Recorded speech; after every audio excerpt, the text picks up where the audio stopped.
Selamat malam, Anda menyaksikan Satu Meja, episode menanti kasus Syiah dituntaskan. Saudara, sudah hampir 2 tahun ini kelompok Syiah yang bertikai dengan kelompok Sunni di Sampang, Madura berada di pengungsian. Belum lagi tuntas pengembalian para pengungsi, meruyak pengakuan dari seorang Syiah mereka bisa kembali ke kampung halamannya dengan syarat bertobat. Pemerintah melalui pernyataan Menteri Koordinator Politik Hukum dan HAM dan Menteri Dalam Negeri sejak dini membantah ada pemaksaan tersebut.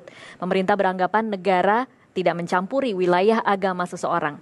Ini artinya ada secercah harapan bagi umat beragama bahwa menjalankan ibadah merupakan wilayah pribadi seseorang dengan Tuhannya yang wajib dilindungi oleh negara. Tetapi benarkah implementasinya demikian? Mengapa perbedaan beragama justru berujung pada kekerasan agama? Hipotesa kami penuntasan kasus Syiah di Sampang, Madura dengan memulangkan pengungsi Syiah tanpa syarat. Jika dibiarkan, konflik kelompok yang mengarah pada kekerasan agama berpotensi menjadi percik-percik api disintegrasi bangsa. Saudara, seperti biasa di Satu Meja saya ditemani oleh dua pakar hukum. Yang pertama adalah Bapak Asep Iwan Iriawan. Selamat malam Pak Asep. Selamat malam Bapak Ibu. Dan yang kedua adalah Zainal Arifin Mokhtar. Selamat malam Mas Zainal. Selamat malam Mbak Tasha. Assalamualaikum. Hadir juga narasumber kami pada malam hari ini, Tengku Zulkarnain, Sekjen MUI Bidang Hukum. Selamat malam Tengku. Wakil Sekjen. Ibu Musdah Mulia, Ketua ICRP Indonesia Conference on Religion and Peace. Selamat malam Ibu Musdah. Malam. Hadir juga Fahmi Salim, Wakil Sekjen MUI dan Ulama Indonesia. Selamat malam Mas Fahmi. Jalaluddin Rahmat, Ketua Dewan Syuro Ikatan Jemaah Ahlul Bait Indonesia. Selamat malam Kang Jalal. Romo Beni Susutyo, Sekretaris Eksekutif Dewan Nasional Setara Institut. Selamat malam Romo. Direktur Eksekutif Yayasan Lembaga Bantuan Hukum Universalia Hertasning Ikhlas. Selamat malam Mas Herta. Dan juga Musa Kazim, pengajar dari ICAS. Selamat malam Musa. Saudara, inilah Satu Meja. Saya Tasya Lutmila.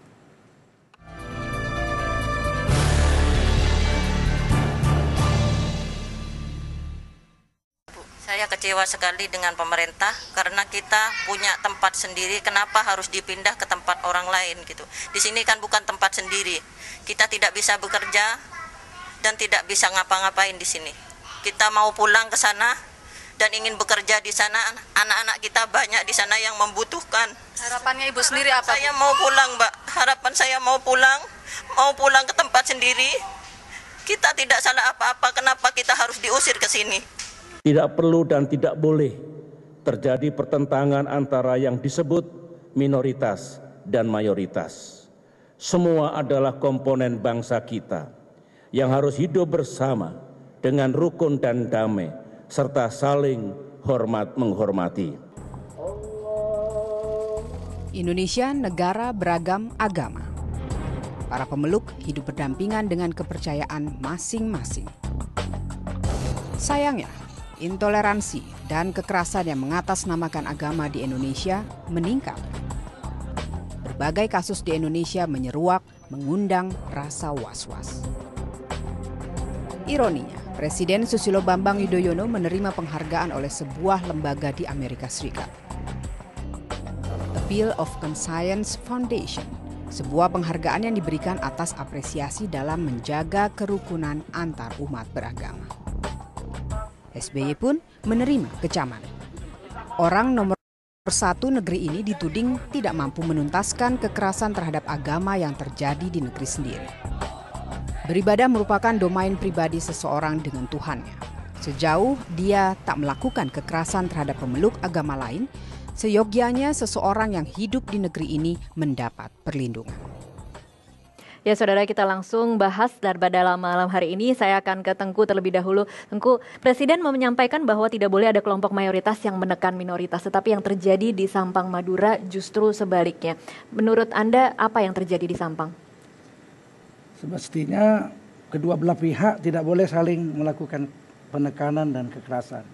Menurut Anda kelompok Syiah juga melakukan tekanan kepada minoritas, tetapi yang minoritas juga tidak boleh melakukan penekanan terhadap yang mayoritas.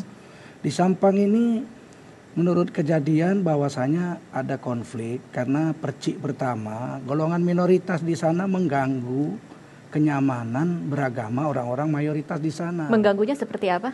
Dengan pendapat-pendapat misalnya menghina para sahabat Nabi, yang ini tidak boleh dilakukan dalam akidah Ahlussunnah wal Jamaah. Dan lain-lain pernyataan, ada sekitar 14 poin yang bisa dikumpulkan di masyarakat yang telah terjadi selama beberapa tahun di Sampang. Baik. Nah, hal ini tentu menimbulkan gesekan-gesekan. Sayangnya respon daripada penegak hukum waktu itu terlalu lambat ketika mendapat laporan ada kelompok minoritas yang melakukan penistaan terhadap sahabat-sahabat Nabi, dan ini tentu terlarang sekali dalam akidah Sunni Ahlussunnah wal Jamaah. Baik, saya akan kasih kesempatan ke Ibu Musdah. Apa benar seperti itu? Ya, itu kalau ngomong seperti ini seperti gosip ya. Di sana mengatakan ini, di situ mengatakan ini. Tapi buat saya, kita semua merujuk kepada konstitusi, kepada Pancasila. Itu saya kira pijakan yang paling mendasar di negara Indonesia yang berbasis hukum ini. Karena kalau pijakannya nanti kepada interpretasi, ada ribuan interpretasi. Karena itu mari kita kembali merujuk kepada konstitusi. Apakah boleh orang beragama berbeda antara Syiah dan Sunni itu berbeda ya? Iya. Ya. Kalau merujuk kepada konstitusi boleh-boleh saja sepanjang tidak ada kekerasan, sepanjang tidak ada upaya-upaya seperti yang tadi diceritakan oleh Pak Tengku. Nah, sekarang polisi harus turun tangan, tegas mencari siapa yang melakukan kriminalitas dan menempatkan semua orang pada posisi yang sama karena mereka adalah sama-sama warga negara. Oke. Itu Baik. Jadi kembali kepada konstitusi, apa bunyi konstitusi, kembali kepada Pancasila, itulah merupakan pijakan kita dalam kehidupan berbangsa dan bernegara. Oke, Tengku, di konstitusi memang tidak mengatur bahwa perbedaan-perbedaan ini kemudian harus menjadi masalah. Tidak ada masalah dengan perbedaan, dengan agama lain juga di Indonesia terjadi kok. Bahkan aliran kepercayaan Yang jadi masalah di Indonesia jadi apa? Ketika terjadi penyerangan, menyakiti perasaan orang, menyerang akidah orang. Itu sahabat Nabi kan sakral dalam Islam. Bukan warga dulu yang menyerang. Ini sekarang muncul itu kan ekses ya. Adanya kekerasan fisik ekses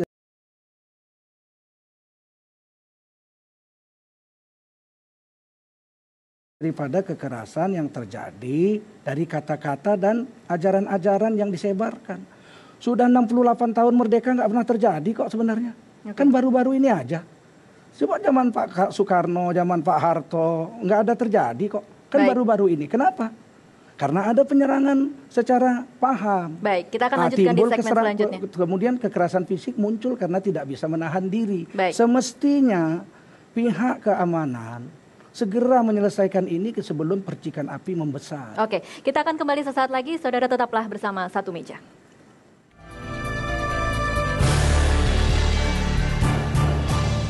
Kalau di Sampang itu lebih kepada konflik keluarga, malah konflik kelompok kecil yang berbeda keyakinan, ya. Kemudian dengan sebab-sebab tertentu kemudian mereka berkonflik dan kemudian masyarakat sekitarnya seakan-akan mendukung konflik salah satu pihak itu.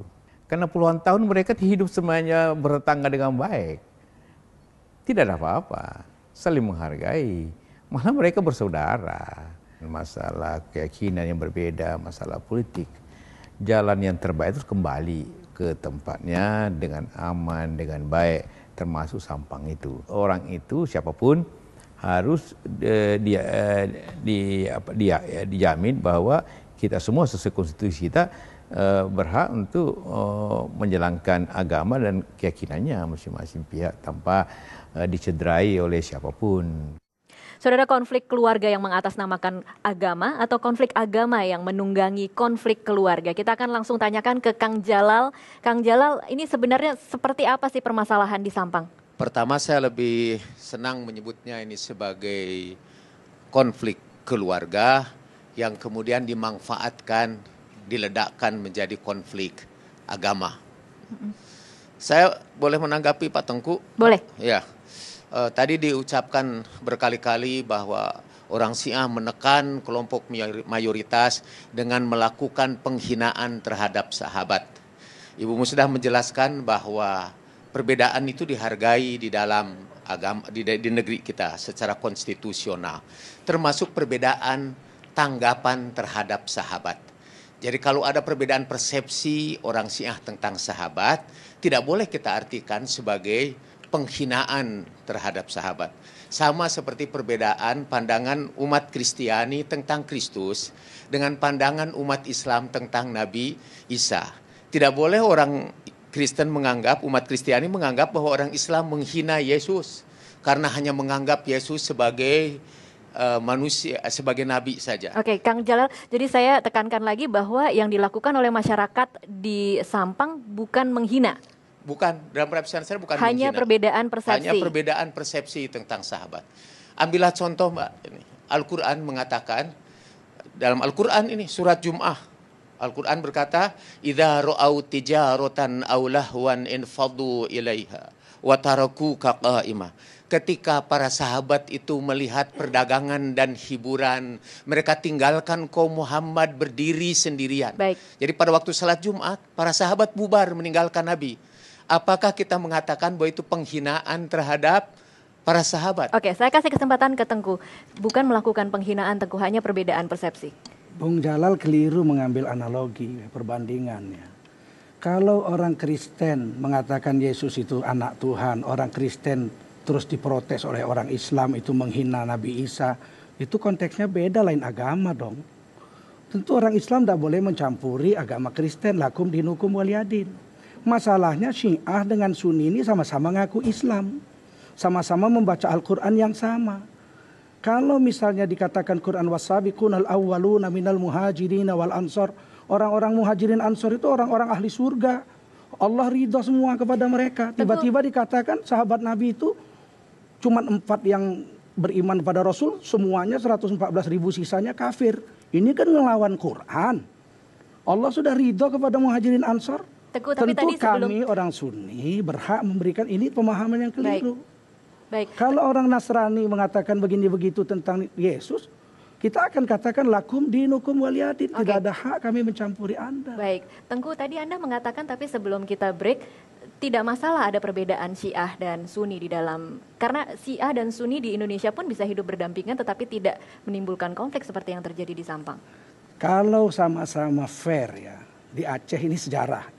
Masuknya Islam ke Indonesia antara Sunni dengan Syiah itu hampir bersamaan. Bahkan Raja Aceh Sultan Ali Muhayyad Shah itu Syiah. Jadi sebenarnya tidak ada masalah? Tidak ada masalah. Kenapa? Ketika sama-sama jujur memasarkan ajarannya masing-masing.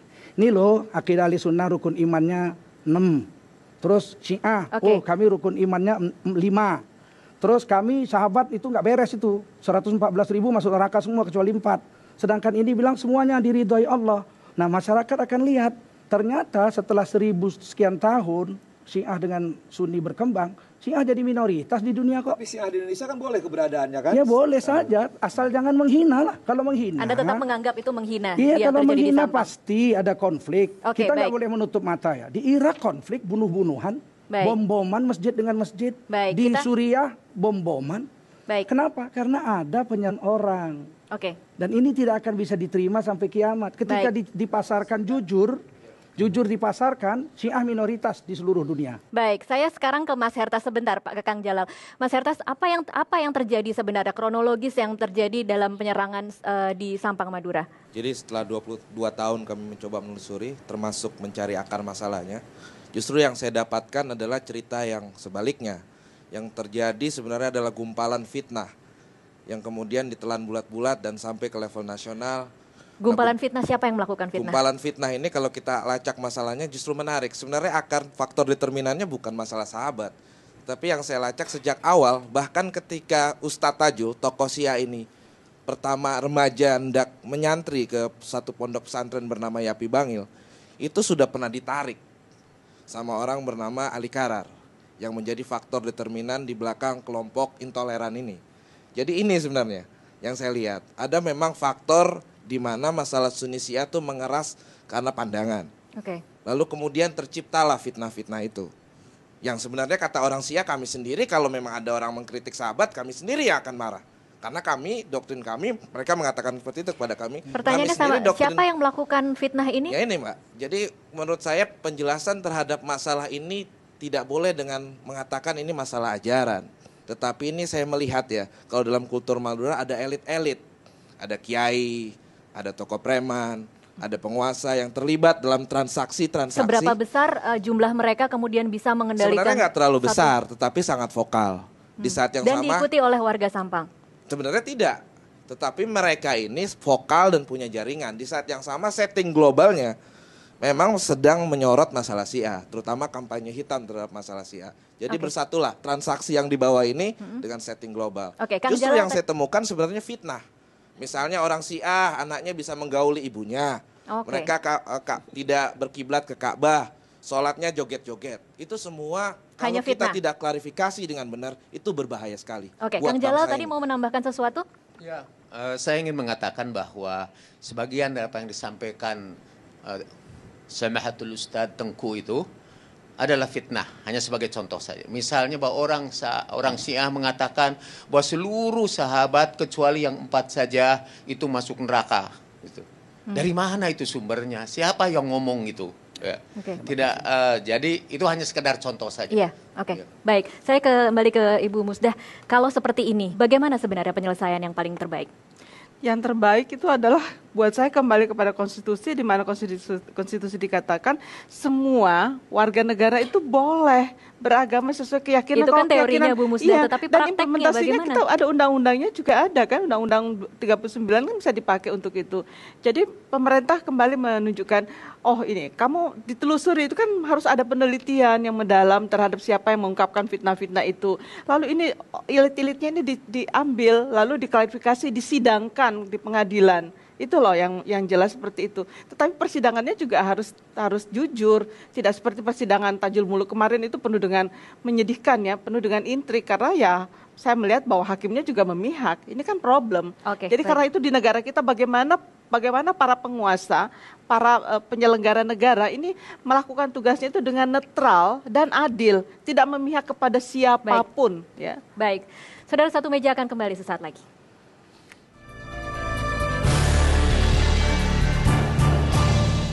Masih di Satu Meja, saudara, saya akan ke Pak Fahmi Sahlim, Wakil Sekjen MUI dan Ulama Muda Indonesia. Pak Fahmi, mungkin kalau tadi dari perbincangan kita sebelumnya, Anda bisa lebih mempertajam lagi apa sebenarnya yang terjadi di Sampang. Benarkah ada penghinaan dan apakah benar seperti yang dikatakan oleh Mas Herta tadi, ada begitu banyak masalah yang membuat konflik Syiah Sampang ini menjadi begitu kompleks? Jadi dari masukan-masukan, kemudian laporan-laporan dari para ulama di Madura, Basra, kemudian PCNU di Sampang, kemudian juga organisasi ulama lainnya, memang itu terjadi dan itu bukan baru tahun 2011-2012 saja, tetapi apa yang terjadi? Sejak tahun 2004 bahkan itu sudah terjadi, yaitu dakwah ajaran Syiah ini kepada masyarakat Sunni. Di antaranya tadi sudah diberikan contoh oleh Pak Tengku. Kemudian saya ingin tanggapi Pak Jalal, kalau bertanya siapa yang mengatakan sahabat itu semuanya dikafirkan kecuali 4, itu justru tokoh ulama Syiah yang paling otoritatif sendiri, yaitu Al-Kulaini di dalam kitabnya Al-Kafi. Kita tidak bisa menutup mata akan hal itu. Lalu kemudian pendapat-pendapat seperti ini direproduksi oleh dai-dai, tokoh-tokoh Syiah di Sampang.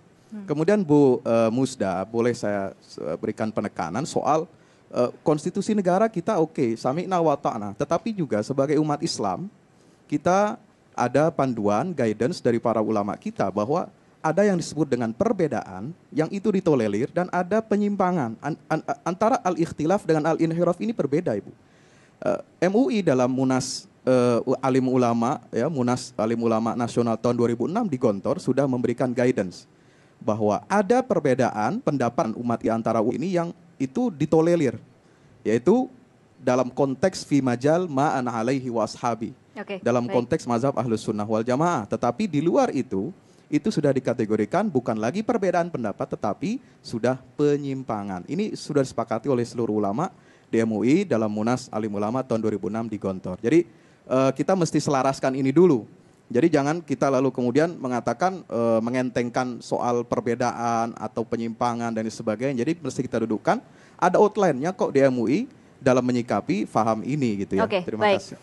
Saya silakan Tengku. Saya ingin memperkuat bahwasanya Kang Jalal tadi bilang menghina sahabat atau mencerca sahabat itu sah-sah saja karena itu adalah perbedaan pendapat. Tetapi Ali Tazkiri sendiri, Ayatollah Ali Tazkiri beberapa bulan yang lalu mengatakan tidak boleh dan tidak mentolerir adanya penghinaan terhadap sahabat Nabi. Dan penghinaan sahabat Nabi itu sendiri ditulis dalam Usul Minal Kafi, ya, dalam 23. Baik. Itu siapa mengatakan tidak percaya pada Sayyidina Abu Bakar dan Sayyidina Umar, siapa yang percaya mereka berdua ini muslim, itu masuk neraka, kekal di dalamnya selama-lamanya. Oke, kita tidak akan terlalu masuk terhadap apa yang terjadi atau terlalu masuk ke inti permasalahannya. Tetapi kita akan berbicara mungkin dari tataran, saya akan ke Romo Beni dulu. Romo Beni, sebenarnya bisakah masyarakat itu diatur untuk berdamai dengan perbedaan, atau memang masyarakat kita adalah masyarakat yang begitu dikontrol oleh masyarakat mayoritas sehingga bahkan pemerintah ataupun penegak hukum pun tidak bisa berkutik ketika terjadi permasalahan seperti ini? Kalau kita bicara konstitusi, istilah minoritas mayoritas itu istilah sosiologi politik, pemenang pemilu ya mayoritas. Dalam konteks Indonesia, pasal 29, itu jelas negara melindungi setiap orang yang memiliki agama dan kepercayaan. Kalau menurut bapak-bapak bangsa, hasil konstitusi kepercayaan itu menunjukkan bahwa negara juga mengakui yaitu agama-agama lokal itu. Untuk konflik Syiah dan Sampang ini, Anda melihat upaya pemerintah sudah cukup maksimal? Ya belum efektif, karena negara itu kan harus melindungi setiap orang. Artinya negara bagaimana memutus tali kekerasan. Nah yang terjadi sekarang ini kan lingkaran kekerasan terus terjadi. Bahkan 6 bulan ini hasil riset Setara, White Institute, kemudian ICR-nya UGM itu kan naik. Bahkan menurut Setara 212 intoleransi. Ini menunjukkan bahwa kita memang kekerasan itu terus-menerus tidak pernah diputus. Nah untuk memutus tali kekerasan ya ini aparat. Karena itu bunyi konstitusi. Jadi tujuan hidup bernegara itu kan melindungi segenap warga negara. Lah ketika negara tidak melindungi segenap warga negaranya, itu mengingkari konstitusi. Problem kita adalah bagaimana konstitusi itu dijadikan cara berpikir, bertindak, bernalar, pengambil keputusan. Baik. Saya kembali ke Mas Herta. Mas Herta sudah bertemu dengan Presiden pada 14 Juli lalu. Apakah solusi yang kemudian disepakati pada tingkat nasional itu bisa benar-benar diaplikasikan di Sampang? Ya, dan mengatakan diskusi, saya jarang memimpin ini, dilakukan, jangan tunggu Desember. Sunni dan Syiah sama-sama Islam, sama-sama hamba Allah. Dan itu sudah sangat jelas buat kami. Tetapi yang terjadi di bawah, ini lagi-lagi lah yang ingin saya katakan, di lapangan ini yang terjadi bukan masalah ajaran, tetapi ada transaksi-transaksi kecil antara sesama partai, antara menteri dengan bupatinya, antara kiai dengan tokoh bajingan. Akhirnya terreproduksilah itu fitnah-fitnah tentang sahabat sebagai bungkus. Yang jadi masalah adalah MUI, Basra tidak ingin jujur memverifikasi masalah ini. Benarkah sebenarnya orang Syiah mempraktekkan ajaran seperti itu? Kalau kita punya kejujuran dan kebebasan berpikir jernih, saya kira selesai masalahnya. Cuma ini direproduksi terus, seolah-olah masalahnya seperti itu. Ulama kan tidak ada kepentingan untuk ini. Kita melihat darah umat tertumpah, nggak ada yang senang kok.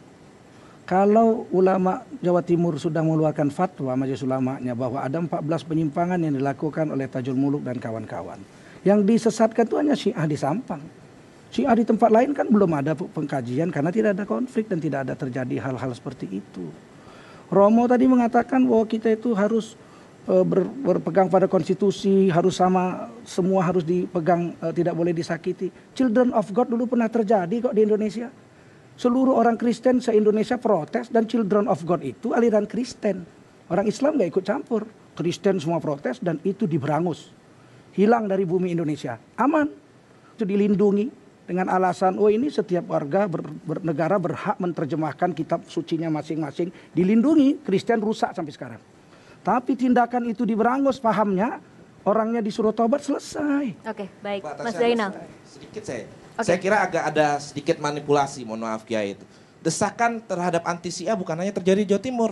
Itu didesakan oleh kiai-kiai untuk diinstitusionalisasi, dilembagakan di daerah-daerah lain. Apa benar seperti itu? Jadi bukan konteksnya karena Sampang. Itu kan persepsi beliau. Sampai sekarang data itu ada nggak, data yang tidak ada sekali. Tidak ada. Di mana aja? Jangan dusta. Ini ditonton jutaan orang. Pak, salah satu Majelis Ulama Indonesia, Mbak Tasha, hanya mengeluarkan fatwa MUI Jawa Timur dan NUI Sampang bahwa yang sesat adalah Syiah di Sampang. Jadi cuma Sampang Sampai ya? sekarang belum ada MUI di tempat lain dikeluarkan fatwa sesat oleh MUI Pusat atau MUI Jawa Barat atau MUI Sumatera Utara. Ini fitnah. Sidang di dalam MUI Pusat itu berbundel-bundel dokumen yang mengatakan sendiri adalah orang di dalam MUI bahwa ada upaya. Anda punya buktinya, Ada Mas Herta? Mbak Saya Tasha, punya bundelnya seperti saya ini. wakil Ada Sekjen desakan. Majelis Ulama Indonesia. Ini fitnah. Saya wakil Sekjen Majelis Ulama Indonesia. Baik. Saya yang Saya katakan membundel, ada upaya yang memang. membundel Sentimen semua itu. anti-Syiah untuk Tidak ada dilembagakan. seperti itu Tidak ya, ada, Tengku? itu persepsi dan Itu fitnah. bagus sekali. Kalau begitu saya sangat Memang senang sekali. kenyataannya sampai sekarang, tuan-tuan lihatlah, yang disesatkan kan baru Sampang. Bagus sekali. Ada rupanya disesatkan MUI Aceh, ada MUI Jawa Barat. Baik. Mereka itu statement yang terjadi di Sampang. Baik. Di Jawa Barat, di Jakarta nggak ada. Saya berpikir begini, kalau kita bicara soal konsep konstitusi kan berbicara setiap orang. Jadi dia tidak memisahkan siapapun, dia bicara soal orang. Perlindungan agama adalah perlindungan setiap orang. Nah, kalau kita bicara soal batasan, yang dimaksud agama apa, siapa boleh pemeluknya, dan sampai batasan mana ketika dia dianggap sebagai penyimpangan. Nah, negara sebenarnya harus menentukan itu. Iya. Nah, masalahnya sekarang Siapa yang menentukan? Siapa yang menentukan? Negara, menurut saya sampai sekarang kita tidak punya klausula baku dan jelas untuk menentukan mana Bukan batasan. MUI. Kalau MUI ada perdebatan sebenarnya. MUI ini organ apa? Apakah dia bisa dianggap menjadi bagian dari organ negara? Karena tidak. MUI bukan organ negara. Dia perpanjangan tangan negara, bukan perpanjangan tangan yang bisa melakukan Iya, itu. silakan Tengku. Kalau MUI dikatakan ada apa bentuknya dalam negara, kita tidak boleh dusta juga. Ada 8 undang-undang negara ini yang dibuat oleh MUI. Undang-undang perbankan syariah, undang-undang pengadilan agama, undang-undang tidak ada ekonomi MUI syariah. bisa membuat undang-undang. Undang-undang tetap DPR dan pemerintah. Tapi dijelaskan di situ Kalau secara cuma eksplisit masukan, MUI disebut.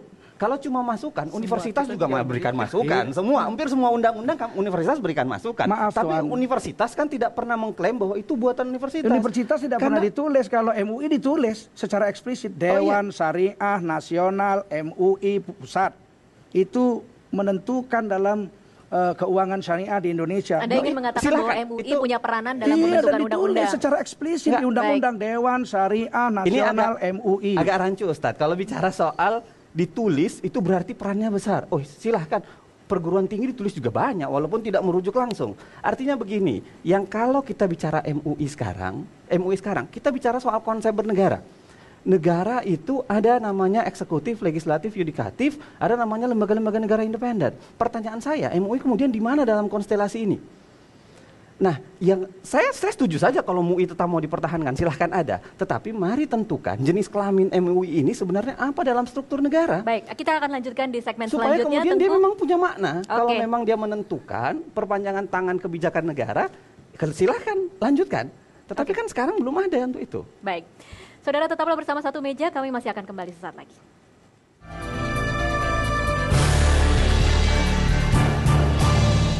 Masih di Satu Meja, saudara, saya akan kasih kesempatan ke Musa Kazim sekarang, pengajar dari ICAS, untuk mengomentari tadi perbincangan kita.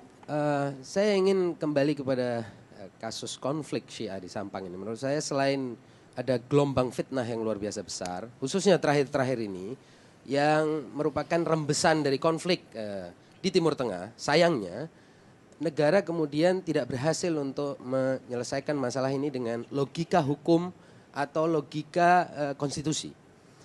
Dan menarik kalau kita lihat misalnya selalu muncul istilah minoritas mayoritas. Tadi Pak Benny sudah bicara sedikit tentang itu. Menurut saya ini logika jelas tidak bersumber dari hukum, tidak bersumber dari konstitusi, juga tidak bersumber dari agama. Karena agama juga tidak mengenal, nilai-nilai agama tidak mengenal ada mayoritas, minoritas.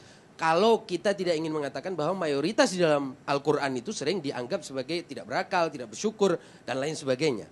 Jadi kita jangan berangkat dari poin mayoritas dan minoritas seolah-olah kemudian dibawa kepada masalah akidah. Jadi poinnya adalah bahwa masalah Syiah di Indonesia jelas bukan masalah ajaran.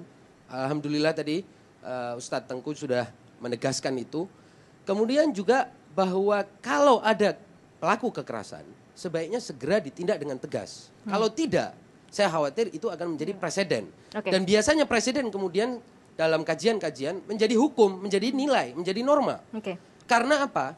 Seringkali pelaku kekerasan itu berhasil menjustifikasi dengan satu dan lain alasan bahwa dia telah melakukan sesuatu yang benar untuk menjaga ketertiban umum, untuk menjaga perasaan mayoritas dan lain sebagainya. Ini yang berbahaya menurut saya. Baik. Dan kalau ini menjadi logika yang dipegang dan diterima oleh negara, maka negara ini kita bisa pastikan mengalami kehancuran, akan mengalami kehancuran, minimal seperti itu. Baik, Ibu Musdah, sempat beredar pernyataan bahwa upaya rekonsiliasi ini kemudian harus bersyarat kelompok Syiah harus bertobat atau harus kembali ke ajaran Sunni. Komentar Anda?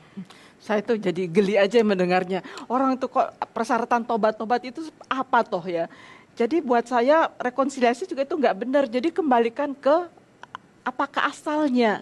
Karena jangankan jadi harus kita kembali merasakan empati. Kalau kita dikembalikan ke tempat lain, rumah susun lah apalah namanya, itu sama sekali itu namanya juga penghinaan juga sebetulnya itu ya. Jadi harus dikembalikan ke asalnya di mana mereka bisa hidup damai, dan pemerintah tugasnya adalah menjaga keamanan, memberikan perlindungan. Tugas pemerintah kan memberikan perlindungan. Saya nyambung sama apa yang kata ya, Bu jadi Musdah. buat saya harus kembali ke tempat asalnya. Negara kan sekarang harus berperan dalam konteks. Yang sekarang kan ini sudah terjadi kan, kita tidak mungkin lagi untuk kemudian setback ke belakang. Yang harus kita lakukan adalah negara kemudian berperan untuk menyelesaikan. Saya sendiri agak ragu negara kemudian bisa berperan ketika negara kemudian tidak netral memperlakukan, menempatkan kondisi. Kuncinya itu netral dan adil. Orang kemudian digusur secara merah-merah, tapi negara kemudian tidak berbuat apa-apa. Negara hanya mengamini atas dasar mengatakan bahwa inilah mayoritas kemudian menghendaki itu. Oke, baik. Atau misalnya ketika SBY ketika mereka sedang pindah, umat teman-teman Syiah ini kemudian diusir dari Sampang, SBY malah kemudian terbang ke Bali untuk menghadiri foto-foto dengan Ronaldo. Yang menurut saya, bayangan saya adalah tidak menggambarkan betul bagaimana kemudian negara berperan di sana. Karena keseriusan negara. Oke, baik. Saya kembali ke Mas Fahmi. Ketika kemudian ada upaya untuk mengembalikan relokasi pengungsi, masih bisakah mereka kembali dan kemudian dijamin keamanannya, tidak akan ada serangan-serangan lagi? Ya, relokasi itu memindahkan, bukan mengembalikan ke tempat asal. Maaf saya betulkan.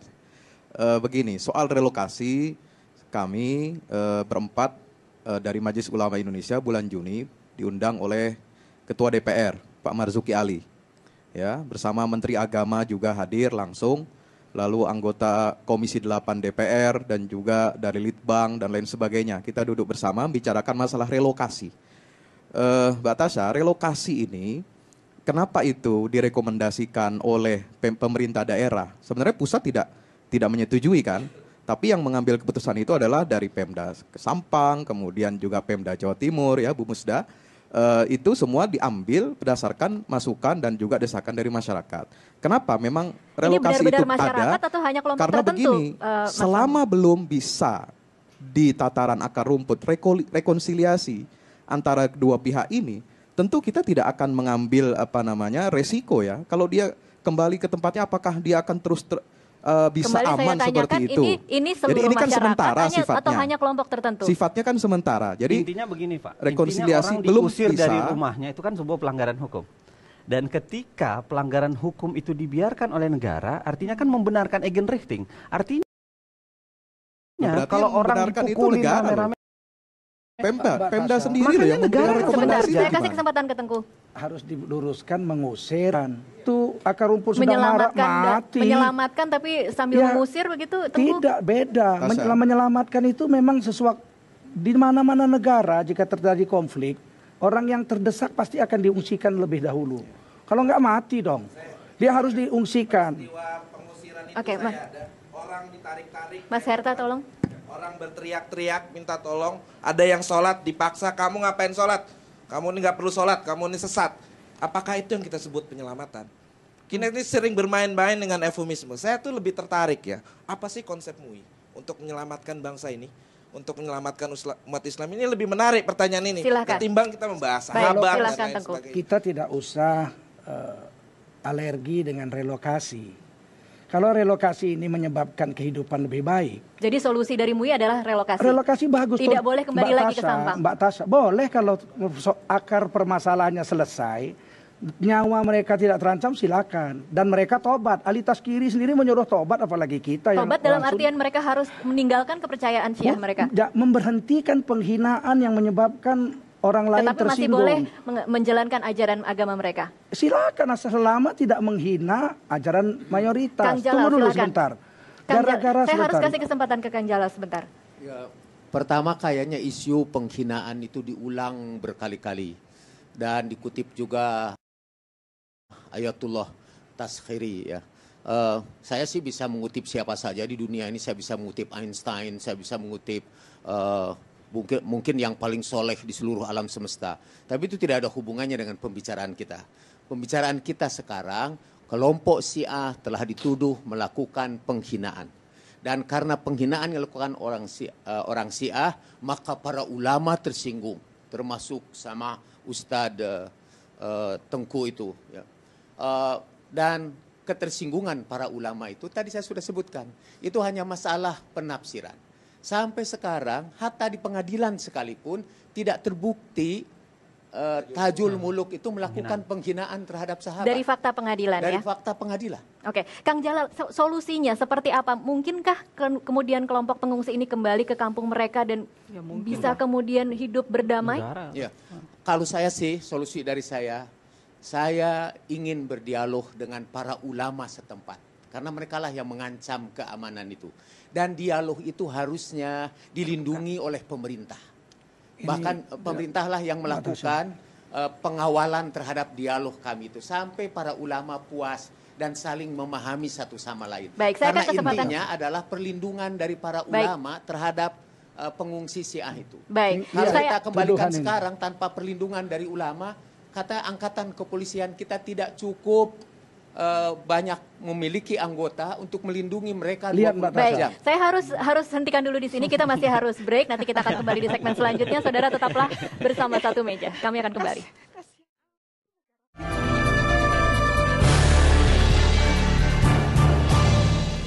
Masih di Satu Meja, win-win solution seperti apa yang bisa kita terapkan untuk menyelesaikan konflik di Sampang Madura? Ke Mas Musa, singkat saja. Terima kasih Mbak Tasya.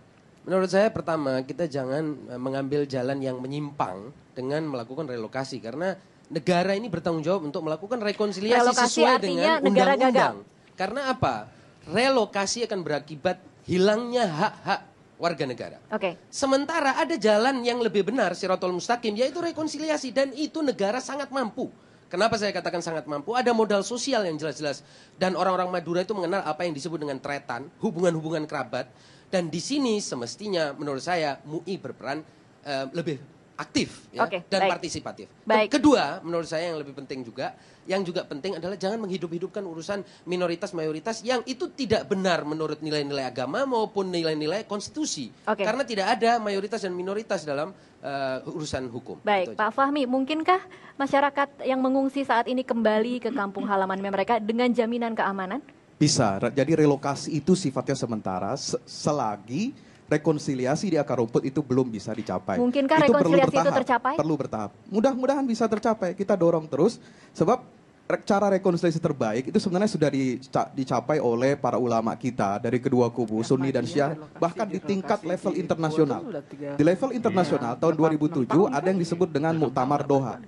Ya, di mana seluruh pemimpin dunia Islam, Sunni dan Syiah berkumpul memberikan rambu-rambu guidance supaya ini tidak terjadi konflik antara dua pihak. Yang paling poin utama yang ingin saya sampaikan hasil dari Muktamar Doha itu adalah tidak boleh dari masing-masing mazhab ini lalu kemudian ingin masuk menerobos menyebarkan mazhab dakwah mazhab itu kepada kelompok lain. Baik. Yang ini akan mengundang konflik yang terus berkepanjangan. Baik, Jadi ini Romo harus Beni. diperhatikan gitu. Jadi pemerintah itu kan harus hadir. Seperti katakan dalam pidato SBY. Bahwa negara memberi jaminan kepada setiap warga negara. Maka saat ini harus dibuktikan. Negara harus hadir di mana warganya mendapatkan perlindungan. Konkretnya Lingkaran seperti apa? kekerasan. Romo ke nasional sudah ternyata di Sampangnya sendiri. Pertama gini loh, memang rekonsiliasi dibutuhkan. Pendekatan kultural. Tapi juga hukum harus ditegakkan. Selama hukum tidak menjadi panglima, maka di situ pembiaran kekerasan dan tali kekerasan tidak pernah diputus, maka menimbulkan lingkaran kekerasan. Baik. Problem kita adalah penguasa tidak pernah hadir ketika warga negara harus mendapat perlindungan. Baik. Maka kekerasan meningkat hampir 8,5 tahun. Ya. Karena apa? Negara dalam konteks ini tidak pernah menyentuh harkat martabatnya. Oke. Maka pentingnya mengembalikan roh konstitusi. bagi hidup kita bersama, karena negara ini negara konstitusi. Baik. Maka konstitusi harus menjadi cara hidup kita bersama. Baik, Mas Herta, apa yang diinginkan oleh para pengungsi saat ini? Pengungsi ingin pulang dan itu ada modal sosial yang sangat besar. Saya turun ke bawah, Mbak. Jadi yang di atas nih seringkali hanya mengutip dan menyimpulkan sesuatu yang tidak mengakar. Di bawah itu sebenarnya mereka menerima pengungsi. Dan Basra juga tidak monolitik, Kiai juga tidak monolitik. Kami bertemu banyak Kiai yang menyayangkan masalah ini. Yang kedua yang ingin saya sampaikan, pengungsi harus pulang tanpa syarat. Tidak ada istilah bertobat. Baik dari Presiden SBY maupun dari Ketua Rekonsiliasi sendiri, Prof. A'la, mengatakan saya optimis bisa mengembalikan pengungsi. Dan saya percaya sekali bahwa mereka punya hubungan persaudaraan yang sangat kuat. Dan sebenarnya ini adalah masalah kiai-kiai, sejumlah kiai kecil saja.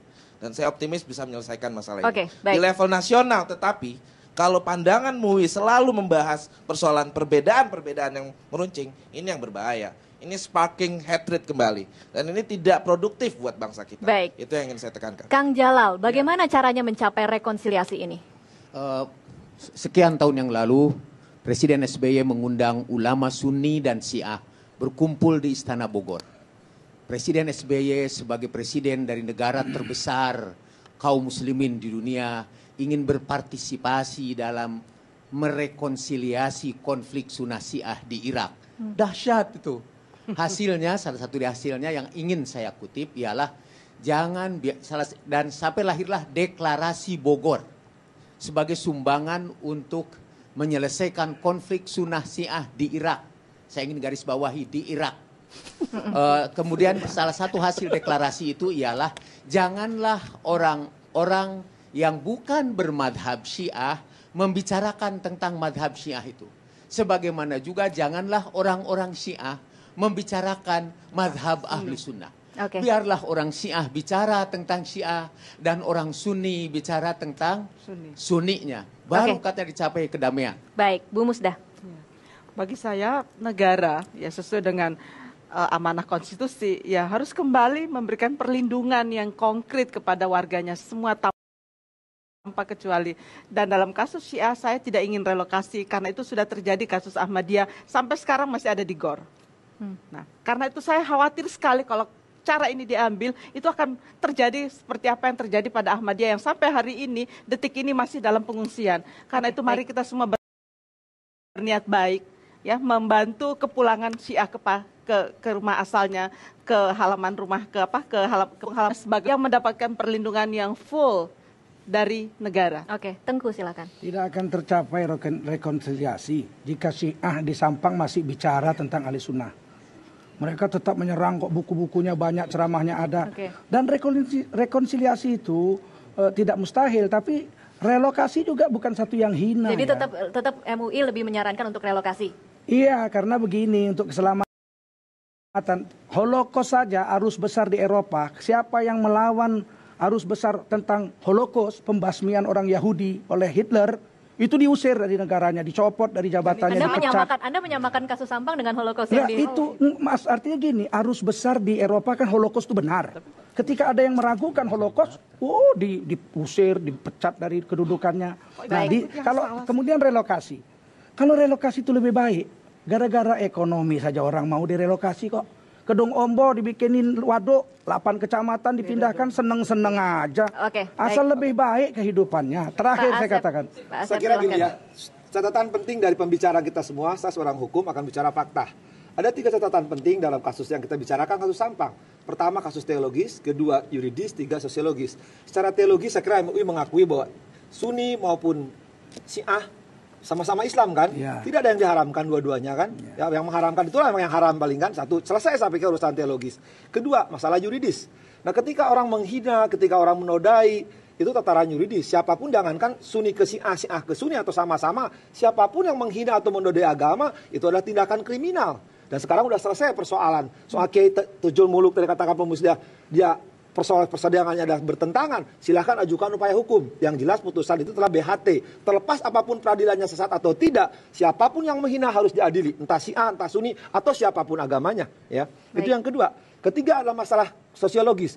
Entah itu sekarang isunya rekonsiliasi, rehabilitasi, reparitasi, rekonstruksi. Saya pikir ada bahasa yang paling ingat ketika saya di muridnya Profesor Kang Jalal. Yang benar itu bahasanya Kang Jalal dari dulu katakan, rereongan. Bahasa Indonesianya, mari bersama-sama, mu Islam, mu itu Syiah, mu Sunni, tidak mempertentangkan. Saya pikir suatu saat harus belajar. Orang Sunni harus belajar Syiah, orang Syiah harus belajar Sunni, tapi jangan dipertentangkan antara keduanya, karena dua-duanya Islam gitu. Tapi tak kala ada yang melanggar, orang Syiah melanggar aturan Islam, orang Sunni melanggar Islam, ya tataran yuridis itulah dia harus diadili. Yang lebih penting, sekarang apa? Ketika Tajul Muluk diadili, selesai persoalannya. Cuman kewajiban negara adalah terhadap kaum masyarakat siapapun harus menyelesaikan. Karena bukan tugas MUI harus menyelesaikan itu. Tapi tanggung jawab negara menyelesaikan. Bangsa kehidupan yang beradab dan bermartabat harus diletakkan dalam kondisi konstitusi yang dikatakan Profesor Musdah. Baik, setelah dihukum tidak melakukan upaya banding kan, kasasi kan? Ya, BHT berarti. Dia menerima bahwa dia salah. Secara hukum. Baik, Mas Zainal singkat saja. Saya begini, saya lebih paradigmatik pertanyaan saya. Berarti sekarang ada persoalan dan harusnya kita berpikir bukan untuk ubah apa yang ada sekarang, tapi paling tidak kita bisa berpikir ulang. Satu, barangkali konsep negara, relasi antara negara dengan keyakinan, dengan masyarakatnya soal keyakinan. Jangan-jangan kita harus pikir ulang. Yang kedua adalah negara jangan-jangan harus punya pola yang jelas, pola yang benar, menempatkan lembaga-lembaga negara yang pas, benar, yang untuk mengurus, yang mengerjakan soal-soal seperti ini.